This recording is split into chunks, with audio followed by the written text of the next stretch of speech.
ለቄ ቤተ ክራይቺ ቆጣው ዛሬ አምስተኛ ቀን እንደሆነ ታውቃለህ። አምስተኛው ቀን በጣም ከባድ ሆኖብኝ ከዚህ በላይ መቋቋም አልችልም። ከበደኝ ብዬ ወደ እናቴ ቤት ልመለስ እየተንደረደርኩ ቀን እያስተካከልኩ ባለሁበት ሰዓት ስልኬ ጠራ። ስልኩም እንዲህ ይላል፣ ሰላም እንደ ቤት ባልትኖችን በጥቆማ ያለበት ብሎክ በር ድረስ ሙሉ አስቤዛ አስቀምጠንላል የሚል ነበር።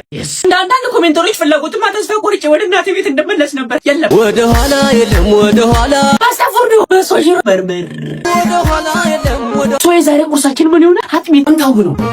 እነዚህ መሰሉኝ የሚያስፈልጉን ግባት። ዋችንን እንደዳል ዋችን እስኪፈላ አጥምታችንን እንመታለን። ፐርፌክት ጋይስ፣ ለምንድን ነው ሽቶ ማስገዙኝ? የቴሌግራም ሊንክ እኮ የቲክቶክ ባዮ ላይ አለላችሁ። ጓዳዬ ሞላ። ሰላም እንጨምረው ጋይስ። በማስለው ቀጭን ነው። እስከ ወደ ኋላ የለም ወደ ኋላ የለም ወደ ኋላ የገቡማ እንደ ከሜዳው የማፈጠጥ ነው ወደ ኋላ።